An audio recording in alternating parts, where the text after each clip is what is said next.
Pain. So much pain. I don't think I've ever had such an injury before.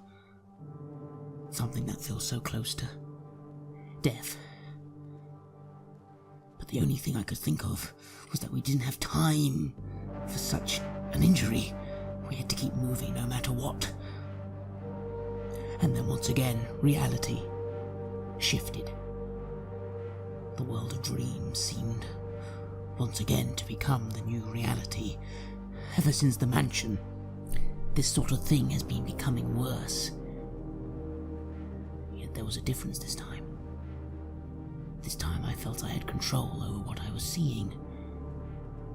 Lucid dreaming is a term I am familiar with. But for so long I've tried to ignore my own dreams. Tried to push them back in my head. Does the power we need to get through this lie in the dream world? Or is it just a sign I'm finally starting to lose my mind? The nightmares are getting so much worse. And yet I feel the only way forward now is to embrace the nightmare and delve as deep as I can, or lose my mind in the process. This is Red Moon Role-Playing.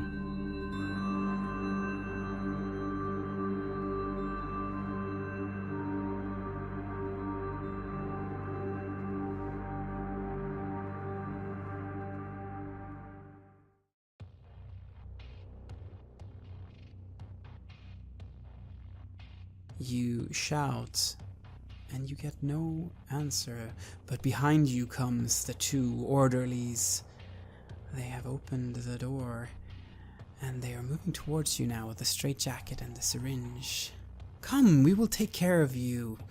We will make sure that you don't have to feel any more pain, they say, and their smiles are completely inhuman. It goes all the way up the face. I hold up my rifle and I feel how the bayonet is growing out of it. It's like a nail from a finger, and I charge them.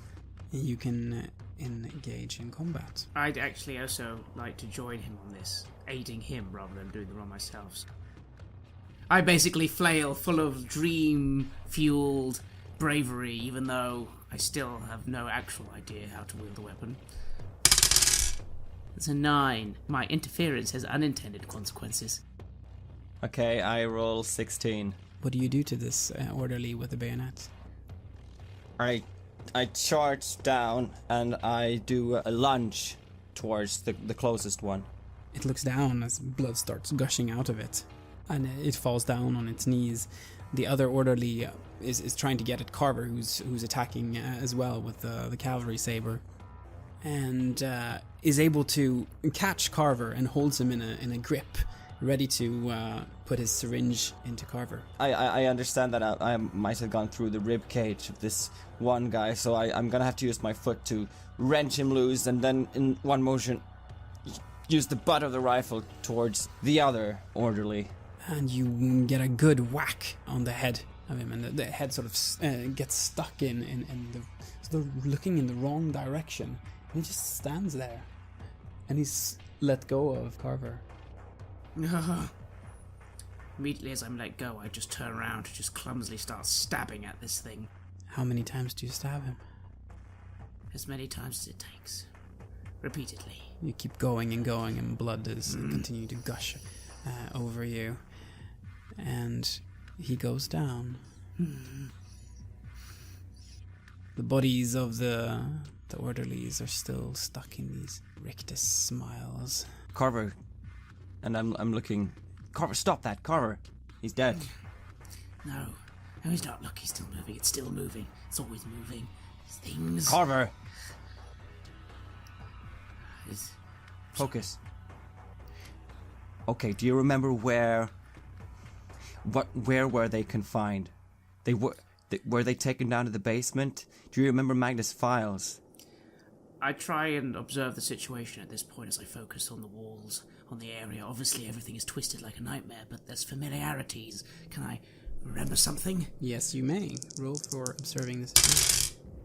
12. question. What is my best way through this? This place is unpredictable, but it's not that unpredictable. Things mostly work the way they should. Perhaps going down the stairs is the way to get down towards the ground floor and the special ward after all. Let's head to the stairs, Bjorn. And I kind of idly wipe the blood I'm now covered in on my suit. I kind of pat him on the shoulder, putting more blood on him.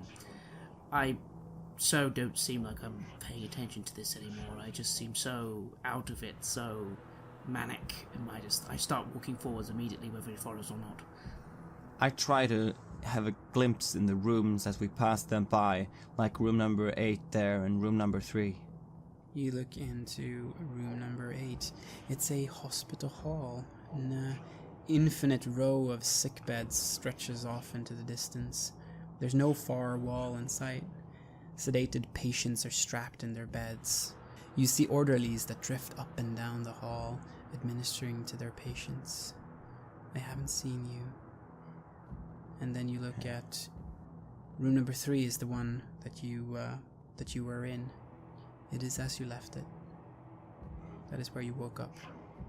I'm following Carver then, seeing that he's made some distance ahead of me. Yes. And Carver, you go towards the stairs then. This time, as I go to them, I just really focus on down. I'm going down the stairs. Not up, not left. There is only down. And I just start stomping down them. You are by the reception now. There is someone there. It's a person. It looks at you. It looks like Stella from the waking world. But she's shorter and thinner with stripy black hair and cold eyes.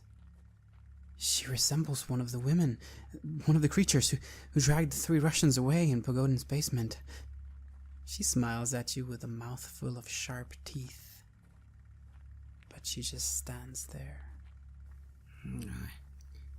Where is Magda? It's as if she's stuck in time. She says nothing. I start slowly approaching, raising the cutlass. Where is Magda? Nothing. I'm full of rage and frustration. I try to imagine my sword flaming, the very image of the holy swords of the archangels coming to my mind. 13. So, again, 2 things, and I will use them to permanently make my sword the flaming sword of an archangel. It burns with holy fire and lights up the room around you. And I just sort of start approaching, and I raise it, and I go, "Tell me what I want to know, demon, or I will smite you to the hells!" The frozen Stella seems very unimpressed with your flaming sword and does not move. I attempt to strike her down. You strike her down. The body catches on fire and blood gushes everywhere. And it starts to feel like burnt meat. I come down the stairs seeing this. I don't have any words, I just stare. I just beat this thing down. I have no patience. I have no time. There is no time. If something will not assist us, it is in our way, and I'm just coldly just slashing it to pieces. I'm having a hard time piecing together this Carver with the Carver that felt so sick after having accidentally crushed a man's skull. It almost made me a bit intimidated and a little bit worried about who this is and how I should proceed. But I see what he's doing and I wait for him to finish so that I could follow him to the next place. You're standing in front of the reception now, the burning carcass of this receptionist, this Stella, or, well, whatever it was. It's in flames now. I look at the mess and I look at Carver and are we going to the basement or? I kind of look at him a little blankly for a moment, having lost myself. I can't help it. The influence I seem to have, it just feels so strong. it feels so necessary, because if I don't, I'll be gone, right? I remember feeling so close to death. Let's have a look around.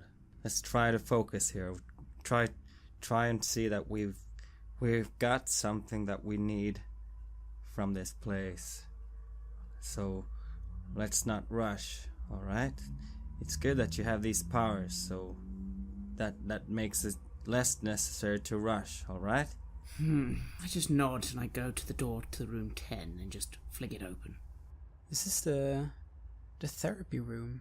It appears much as it did in the waking world, but it's very different from especially the room where you woke up in. This room seems completely untouched by any of this dark energy that you can feel in here.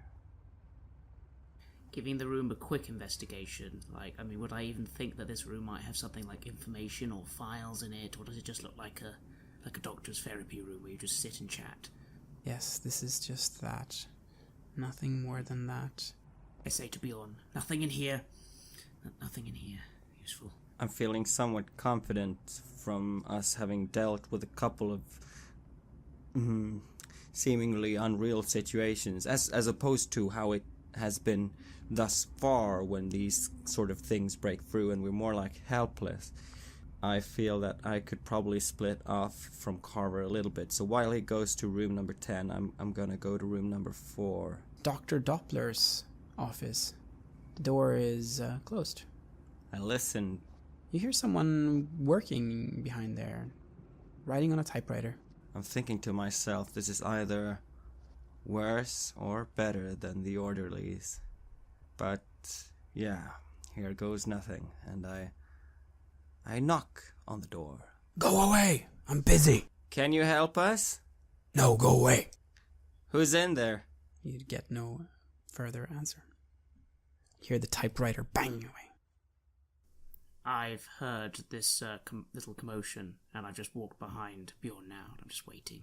I look at Carver and I ask him, how did you do that? How did you change things? I look a little confused at him, and I just kind of coldly remark, I just do.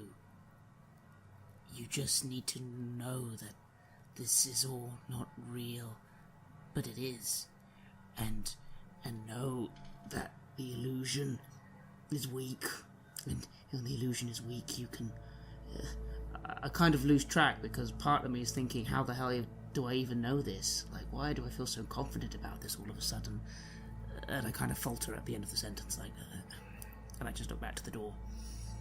I look down at the rifle he's created and how he suddenly made us grown up, and I try to imagine myself as an untouchable statue that could overcome anything, and symphonies of old and the old Soviet anthems sort of fill me and stream me by, and I see people gathered in a plaza celebrating their leader and the Mother Union, and I try to change myself into that statue and that strong symbol. You try with all your might, all your mental strength and all your soul, but nothing happens. It's as if this is a power that you do not possess. I look at Carver and I go to the door and I knock on it this time. You hear something bang into the door, as if he's thrown something on the door. I make to open the door. You open the door, and a heavy stapler just misses your head, and you see inside here is Dr. Doppler. He's furious, and he's just screaming at you, but you can't understand what he's saying. There's mountains of paper in here, and there's paper scattered all across the floor. They're all filled with the letter X, written again and again. Bjorn, you're viewing these at an angle, and you see that they form an image, a black and white image of a face. It's the face of the three incarnates. Dr. Doppler seems to be very, very much into the idea that you need to leave his office now. I sort of smile a little. just looking, and I go, we're not going anywhere. And I focus on him, and I focus on him being in chains, although these chains are made of, well, they look like they're made of the paper, the very things he's working on, sort of holding him in, holding him down, so he cannot move. And I'll roll. 19, so 3 options, so I imagine him be the object, so the chair he's in, holding him in, becoming this sort of paper prison. I'll again make it permanent, and I'll also affect something larger and other things. As I look at these pictures, I will try and force them into more clarity. Force them, because I'm starting to see this as I tilt my head, and I'm like, no, clearer. I want them clearer. Yes, and they become as a photograph, a black and white photograph. The incarnate, it's a short, swarthy, overweight man in his 40s. The black hair that he has hangs in long wisps, and he's unshaven. You see a little bit of his suit, which looks to be badly tailored black synthetic suit of East European model. I point my blade at the now contained doctor, and I just quietly mutter, where are they now? And Dr. Doppler looks at you and he says, in special ward, of course. I comment to the doctor, are you Dr. Doppler? Or are you just a figment of Dr. Doppler? I am Dr. Doppler. Of course I am. And I have things to do. You'd better release me. I have all this paper I have to write. I'm just raising the rifle and holding it to my hip, and I'm gonna move over to room number 5. Carver, what are you doing in the meantime? I get closer and hold the blade closer to his face, and I go, do you serve Chigidiel? I work for Dr. Schaefer, and I have things to do. Please let me do my job. And you move to the staff room. There's 2 orderlies in here. They're playing cards. They look up at you. Hey there, little one. Hello.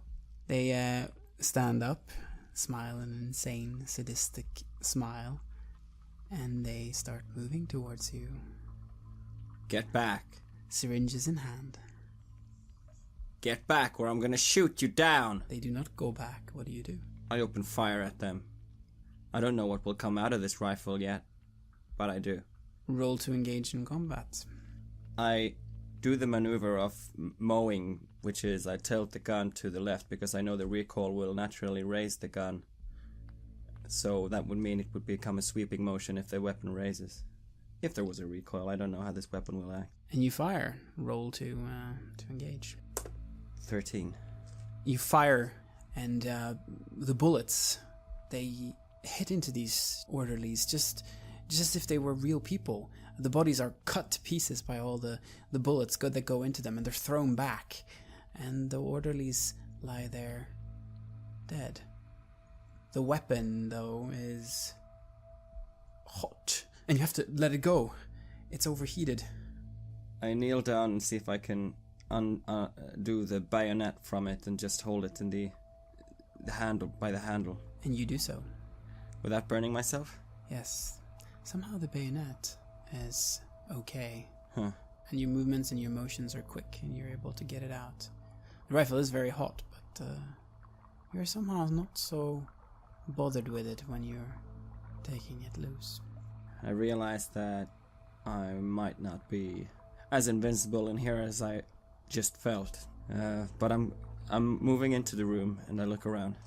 You find more syringes and straitjackets and cards and beer, and that's it in this room.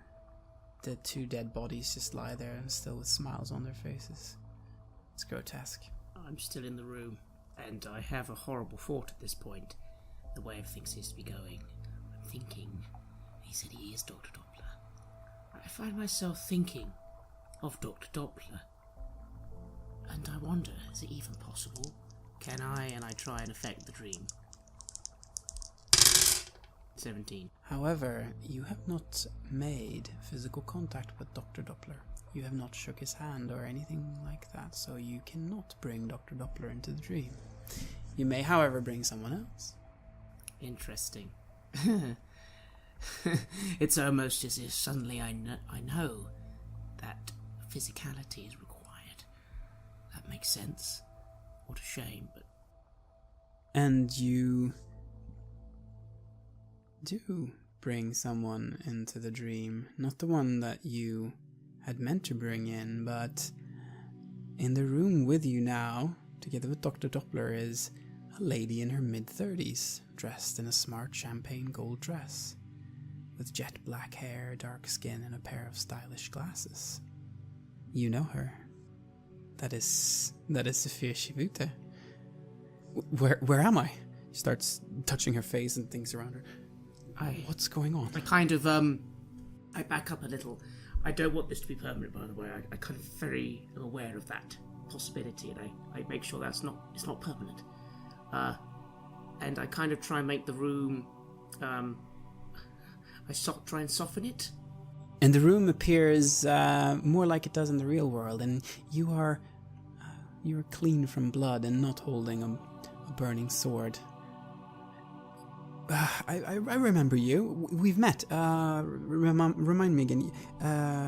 James Carver. Yes. Carver, James Carver. Where are we? This is this a lucid dream? Wow, that's fascinating. I've read about these things, but I never thought I would actually experience one myself. Huh. She looks completely fascinated and just starts moving around and like touching things. I go and I almost fearfully touch her. How do you know you're dreaming? How do you...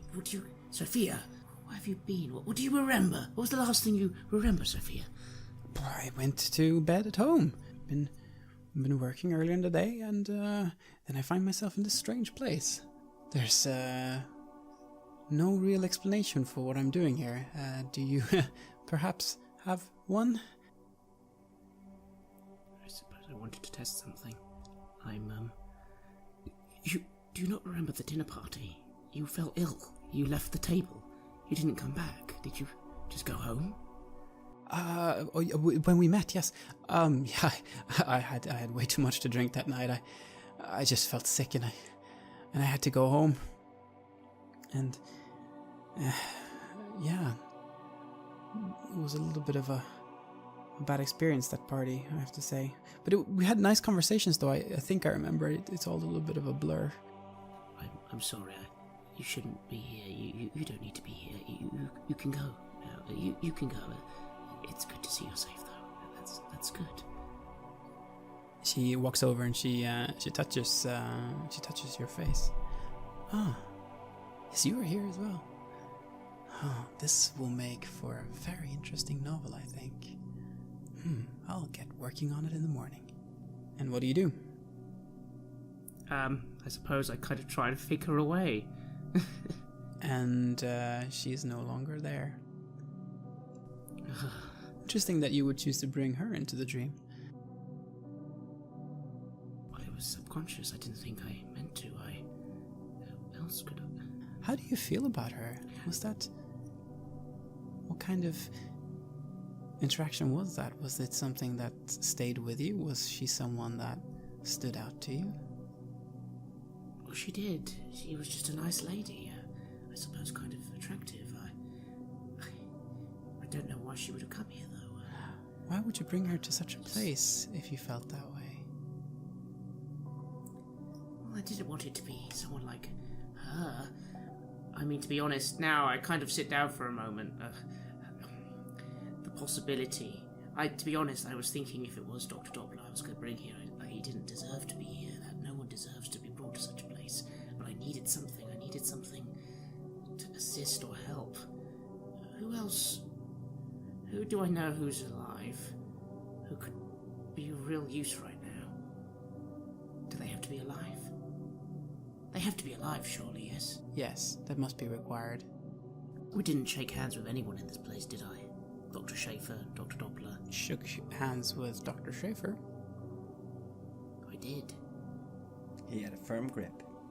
Yes, he did. Can I try and bring him here? You may try. 12. So 2 things. So I will, yes, try and focus on bringing him here. I kind of have a moment of feeling guilty about this, but I feel, no, he is important. He knows things. He will be here permanently until this ends. Dr. Schaefer is here. Tall, muscular, a little bit overweight, full black beard, and short cut black hair. Okay, he says, and is looking around. Dr. Schaefer, not sure where you are? I am in the clinic, but things are not as they should be. What have you done? I brought you here, Dr. Schaefer. I'm sorry, but it's required, and I'll be perfectly honest with you. I think you know far more than you've been letting on. First of all, let's see what Dr. Doppler has to say. And I turn back to Dr. Doppler, who I imagine by this point everything should be returning back to how it was before, because I didn't make that thing permanent. I'm like, Dr. Doppler is your boss. I think you're going to answer a lot of his questions. You do work for him, don't you? The room reverts to the way it was before. Dr. Doppler is again sitting in front of his typewriter, noticing everybody in here, and angrily stands up and, "Out! Everybody out! I need to work!" And then he looks at Dr. Schaefer. Sorry, sir. But I do have a lot to do. Please, can I keep working? I guess so, says Dr. Schaefer. Perhaps we should go to my office? Yes, to your office. Dr. Schaefer begins to lead you towards his office. And you're led into the secretary's room. And Vibeke Rousing is here. Appears much the same as in the waking world, but she has dark, round glasses here. Speaks with a low, sweet voice as you come in. "The doctor is waiting for you," she says. You see that she has sharpened teeth. And then she sees Dr. Schaefer standing there. And she starts giggling uncontrollably. And she points to the door. "What's going on here?" After having examined the room number 5 there, I peek out and see them go towards the office, and I suppose I should come along. So yeah, I'm with them. I remarked to Bjorn, I brought Dr. Schaefer to join us. This could be interesting. You brought him?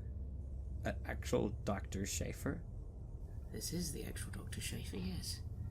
I don't know what the being inside there is going to be. He looks at you. He looks just like he does in the real world. Mr. von Lückner? No? Yeah. What is going on here? Ivan Zhizenko? But you were stabbed. What's going on? This is some sort of illusion. I don't know. We were both dragged in here from different places. I'm not here, and Ivan here is not here. And he somehow has found a way to control the things that happens in here. So I suppose that's how he brought you in as well. I think we're here because we need to sort something out. We need to find something, and I'm holding up the porcelain doll in my hand. I was given this by Piotr, and I think that somehow I'm meant to find him, or perhaps Magda, that we were looking for information about, in here, in this hallucinatory world of the clinics. I'm sorry, that's the best explanation I can give. Well, strange things are certainly happening here. I suppose I could buy that. Shall we see what is beyond the door? Yeah, let me get that.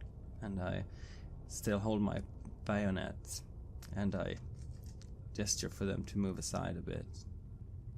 You see the big window that's in this room as you enter. Beyond it is a bombed out and scorched landscape in darkness. There's rockets that streak lines of flame in the sky. Explosions illuminate the room in white flashes. Dr. Helmut Schaeffer is in here with 2 orderlies. But he has assumed demonic proportions with corpse-like skin and dark, sparkling eyes. He holds a riding crop in his hand. As you come in, he rises and smiles. I have been waiting for you. We have prepared a special ward just for you. They all start to move towards you.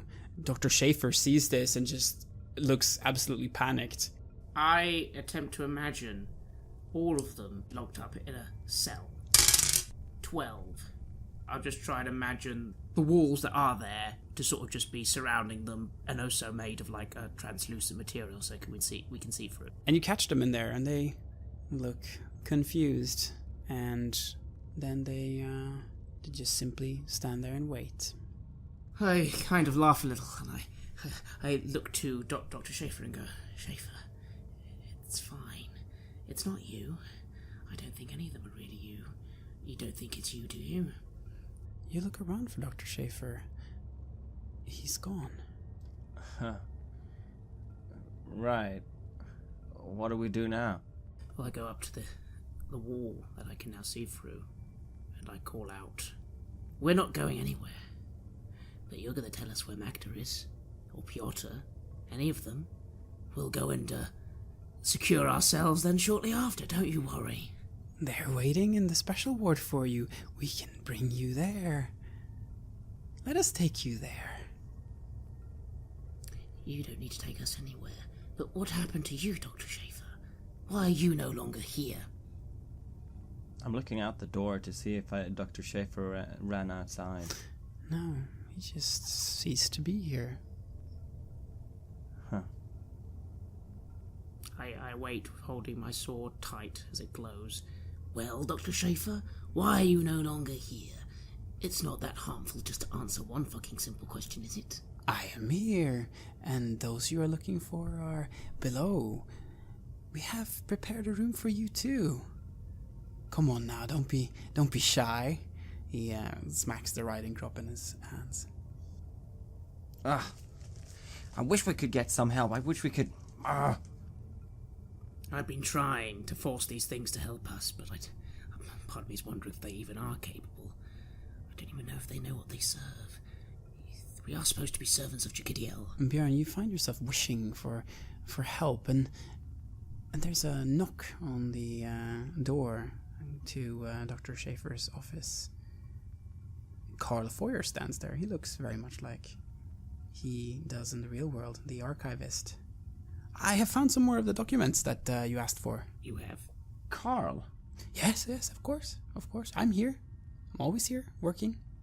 You look like yourself. Yeah, I mean, yeah, good. You found something in all of that. What did you find? Well, to put it really simply, I found documents going further back that talk about not just the clinic, but they talk about the camp and something called the house. Yes. The camp? The house? Seems that the children were there before they were in the Kirov clinic and before they were here. Show us these files, please. And he starts leading you towards the archive. The archive room looks quite similar to how it is in the real world, but there are very, very high stacks of paper in here. It seems like Carl has been building tall towers of the papers here. Please don't destroy the piles. Yes, I'm working on a new system. This one works. I nod. And you see these documents that he pulls out and shows you, and yeah, it goes further back to what happened to these children.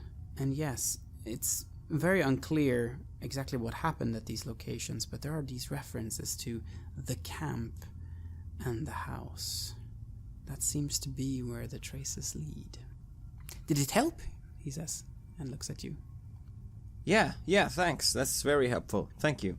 Great. What do you think about the system? Wow, you've really tidied things up, haven't you? Good job, Carl. Thank you. I'm quite proud of it myself. Well, you should go. Yeah, we should go. Yeah, I look at Carver. We should go, right? Yes, let's go. As you come out into the hall, you hear the sound of a piano playing. In the staff canteen, there was signs that a piano had once been there. Oh yeah, there were marks there. Wonder what that means. Well, dreams tend to have a reason for doing as they please, so I start going towards the sound of the piano. Doesn't sound... What kind of music is it? It is pleasant piano music. It sounds like some Russian tunes that you have heard as a child as well. That lures me. I like that. That's sudden appearance of the pleasant Carl and then the nice piano music. Yeah, this is nice. Yeah, I don't want to go down to the basement. This is what I want to do. I want to go and listen to the music. I want to see who's playing. I allow myself to be distracted by this music for a moment, although I very much want to go down to the basement. But I will follow Bjorn for now. You reach the dining hall. It's changed from when you last saw it. There are tablecloths on all the tables, and the water damage you noticed before isn't as bad. Against the farthest wall, a piano stands on this place where there used to be a white spot. There's someone sitting playing the piano here. A woman in her 30s, blue eyes and blonde hair. She's wearing a doctor's robe and looks up at you briefly as you come in. This isn't real, is it? As she continues playing. It's very pleasant. No, it's not. It's not real. I've had this dream many times before. I'm Dr. Natalia Tokina. Everything outside of this room is just a horrible nightmare, so I go here. It wasn't such a bad time. Well, not all of it anyway. Do you work here still? I helped start this clinic. I brought the first patients here. So many children. I wish we could have saved more of them. Did you bring them from Russia? Yes, you were well informed. I was the manager of the Kirov clinic in Moscow. In the spring of 1943, we were informed a group of children with war psychosis were in a concentration camp outside Moscow. A camp named S-17. S-17. The camp. I went there and I found the children. They were living in horrid conditions. I see. Then, surely we must have some mutual acquaintances. Like Magda Orlova, perhaps? Do you perhaps mean Magda Schmidt? Yes, that is who I mean. Magda Schmidt. And she came here together with, a big group of children. With Piotr and... Yes, there were the three boys, and Anatoly, Philip, and Alexander. Yes, they were always together. They had obviously had great misfortune during the war years. According to the records that I saw on them, they came from Leningrad. Leningrad? I brought the children to the Kirov clinic first and cared for them there. It was in 1951 that I was offered this place, the Frankfurt clinic. We opened it as a modern facility dedicated to the children, even though it's difficult to tell the way things look right now. We were able to discharge 14 of the patients in the early 1960s, and that was when Magda and the three boys left here. I see. All the discharged patients have actually been given places to live in Frankfurt and Oder. I have actually a record of those addresses if you'd like to talk to others who have been here, but I don't have it here, obviously. Do you mind if we come visit when we wake up then? No, you'd be very welcome. I always like having guests. Nice.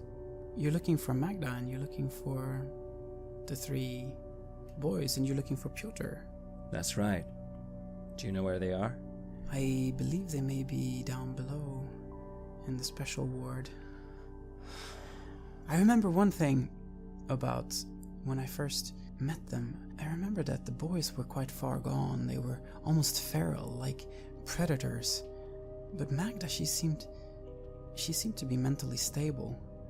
But as we arrived at the clinic, things just started getting worse. They always stayed together in any case, protecting each other. The other children avoided them. Yeah. They were capable of the most horrific things, those boys, if they were not held back. I know that in the early days they tormented at least 2 other children to death. It was only Magda that could be around the 3. How could they possibly be released if they killed people in the clinic? Well, they were minors, and they got better. They all got better. She looks down to the doll that you're holding. I recognize that. You do? What do you know about it? I hold it up. I know that Pyotr never let go of that doll. It was the only thing he cared about. How strange that you would have it. How come he was never released? He never got better. How was he? I mean, when he was young and when he came in. He was already from the start catatonic and in his own head. I see. We'll seek you out. Is there anything else you want to say before we go down to the basement? Any help you could give us? Just keep your eyes open and don't believe everything you see. This is all a dream, but why is it like this? Why are these people shown as dark versions of themselves? Are they really themselves? Is there not a dark version of you around here somewhere, or? I am but a doctor. I don't understand these things. I've seen many gruesome things in my years, many horrible things that I haven't been able to explain. I suppose this is just one of those. We all have nightmares, don't we? Hey, at least I get to play the piano here. What about the symbol? And I take out it just so happens to be in my pocket, of course, the symbol I've drawn now of the sea, with the lines, and I go, it's all over the place. Why is it here? I have seen it too. I don't know what it means, though. I'm turning to Carver, and I'm saying,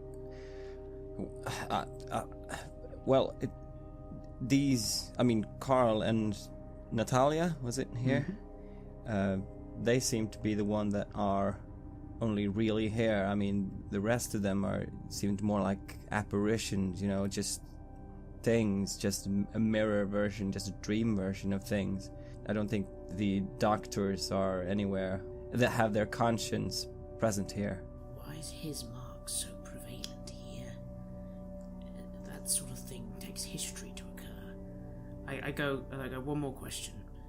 The boys. Did they ever talk of these things, make these marks? They may have. I think I may have seen a drawing that they made with that on it. Well, this is part of his incarnation. This is part of his history, I say to Carver. It's not strange that it's here. I mean, it's what we came to look for, the history of the boys, and they hold pieces of him, right? After all, his fear is suffering, the suffering of children. Thank you for your help. I'm sure you'll remember little of this. I suppose we shall see. She says and continues to play. It's the basement then. Yes, I don't think we need to go to the kitchen and have another nightmare that we have to kill. You hear someone shuffling around in there. Big feet. Can you give me a gun again? I look confused, I'm kind of in a bit of a dream logic, where I kind of just remark, you already have a gun. I realize we're standing in the hallway where I dropped it. Is it still there? It is. Is it still hot? It seems to have partly melted together. This one will not be useful ever again. I motion towards it. Yeah, there it is. I just sort of focus on arming him and on making myself ready. It's becoming very, I'm not really conscious that I'm doing this. I'm kind of now settling into that weird dream logic where I just accept that these things happen, and they do. So, 15. I will give him the object of a gun. I will change myself to very much appear as a sort of angel figure, because I am just thinking of the vengeance and holy retribution of the biblical angels from above. I'm remembering the words of Ivan, the concept seeping in very slowly that if all this demonic incursion stuff can be real, he mentioned angels, maybe angels are real, maybe, and I just sort of take the guise of one, and I make both these changes permanent. And you do, and pure and before you stands an angel with a flaming sword. I look at him and I say, wow, you didn't want to consider, turning into something less. I mean... I barely pay attention. I barely even notice the comment he made on my appearance, because I don't really realise I've changed. Really. And I just start heading with determination to the stairs. It's funny, because as this goes on, even though maybe because I'm so unhinged at the moment, it just seems to become more and more acceptable, more and more this is just how it is. Much like if I was just regularly dreaming, I suppose. And you move forward and downstairs. You come down not where you expected to come, rather you come where the special ward ended, beyond the areas that you have seen. You should take a right down here by 10, Carver. There's a large unmarked room here. That is where it is. That is where what you're looking for is. I suppose as I'm walking down the corridor, I notice looking around me that I'm guessing this place looks completely labyrinth and... It looks labyrinthine and nightmarish, your screams down here. But you just pass by it, and you are close now to this large, unmarked room, and you stand before the door of it. I'm moving up behind him, and I got the gun ready and clutching the porcelain doll closely in my other hand. I open the door. And Carver, you enter a room that you have never been able to forget. How does it look like? It's a quiet little old study with a couple of bookshelves around the walls, green wallpaper, sort of old-fashioned brown carpeting. There's a little fireplace, disused at this point, more for ornamentation than anything, with a little old clock, little squat little clockwork clock chiming away the time, which would be about 11:55 p.m. The flames emanating are frozen in time.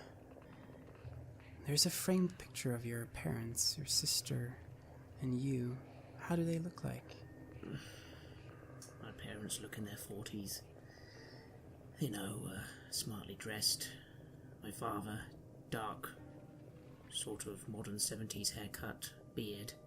My mother, blonde, long-haired, wearing a blue dress. My sister, wearing a very modest dress for the time. Long blonde hair as well, looking just like me because, well, we were practically identical twins other than gender. I suppose I'm in the picture as well. Yes. Looking much like I did before, maybe, although a little older in this picture. I suppose this must have been taken when I was probably 15, 16 years old.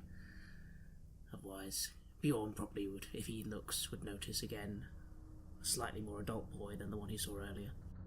The remainder of the ritual you see here, the flames that emanate from them are frozen in time, and then suddenly the room is an inferno. There's fire all around you. The heat is extreme. Your parents, reduced to nothing more than human-shaped ashes, lie before you, locked in the position they were in when they screamed their last screams. But they shouldn't be here. This doesn't make any sense, but they are here, and you can change this, Carver. You can save them. I can save them. I don't know if I can, though. I back away instinctively. I hold up my hand. I drop the sword. I don't know if I can. No, I don't want this to be happening. I don't want to be here. I didn't mean it. I didn't. I say this quite loudly to Bjorn. It's like, I didn't mean it, Bjorn. I didn't mean it. What? What's... close the door. And you hear a whisper. It is your mother. You can't save us. We should have never brought you into our lives. You should have stayed in the facility. It would have been better for us all. And now you have to roll for Keep It Together. 17. And this realization and your mother's words and seeing their ashes in front of you, why doesn't it affect you more? It doesn't sound true. What? A facility? No, nonsense. No, I kind of focus very heavily on the idea that this isn't how it was. I burst open the door again and walk back in like, You're lying. You're making things up. This isn't how it was. This isn't how it was. I would remember how it was, and it wasn't like this. The ashes are silent. There's a door at the end of this room. Björn, the doll wants to see what is behind the door. I look down at the doll and see it looking at me. And I nod and I follow Carver in. And I start moving, looking around me at the same time at the inferno that is going on around me. Is it like burning? Is it heat? Do I feel the heat? There's heat, but it doesn't bother you. Huh. Impressive. And I start moving towards the door. Yes, you reach the door. Do you open it? Yeah. You come into a room that looks like one of the halls on the upper floor, but it has lower ceiling, unpainted iron beds, and linoleum floors. The room stretches away and disappears in infinity. There are no orderlies or adult patients here, only children from 6 to 15 years old from what you can see. Most of them are injured in some fashion, exhibiting wounds from knives, whips, and fire. Most of them are in a state of shock. The children see you, and they start to retreat in fear, pressing themselves up against the wall, and they cry. Others hide under their blankets or crawl beneath the bed. A few simply stare at you with eyes filled with hate. I don't trust these children. I don't trust this vision. Look around for any face that I might recognize. There's 3 boys and a girl in here. The boys quickly hide as they see you, but the girl stands there, staring at you. This must be Magda. Magda. She points down the hall silently. What's down there? She's quiet, but you can see what is down there. There's a bed where a 12-year-old boy sits, watching you with brown eyes. I squint, and I move closer. Could this be Piotr? Yes. He notices the doll that you're carrying, and he reaches out for it. I look at the doll one last time. Does it feel like this is where it's supposed to go? Is this what the doll wants? Yes. This is what the doll wants. Huh. I should be following Bjorn, but I've kind of paused in the room because now I kind of am trying to calm the room away. I just have a moment of just, because I've been a bit shaken by that what I heard. I know it's not real, but facility. What do you mean by facility? And I start looking around the room as I remember it.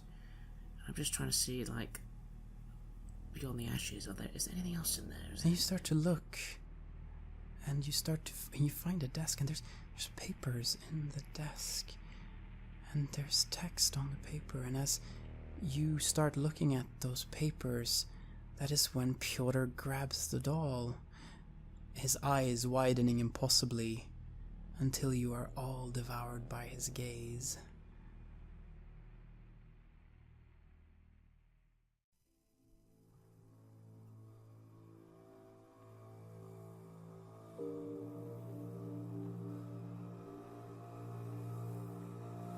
You have listened to an episode of Red Moon Roleplaying, where we play the campaign The Black Madonna for the tabletop role-playing game KULT Divinity Lost. The Black Madonna was originally constructed by Gunilla Jonsson and Mikael Petersen in 1991, with additional material for the 2017 edition by Marco Berman, Matthias Fredriksson, Petter Nallo, and Robin Liljenberg. KULT Divinity Lost is published by Helmgast. The music was created by Atrium Calceri and is used with permission from their label Cryochamber. Visit cryochamber.bandcamp.com or their YouTube channel to hear more excellent dark ambient. A new episode of Red Moon Roleplaying is released every Friday. Please like our Facebook page and give us comments, input and feedback there. You can also visit us at redmoonroleplaying.com. Finally, a big thank you to all supporters. If you want to show your appreciation and encourage our work, look out for us on Patreon and see if you want to support the show there. While the show will always be free of charge to our listeners, Patreon supporters will have access to extra material, such as a bonus podcast where we answer your questions about the campaign and role-playing games in general. If you just can't wait, you can even get access to the full-length, raw and unedited versions of our gaming sessions way before they are released as finished episodes. Thanks for listening. Looking forward to meeting again next week.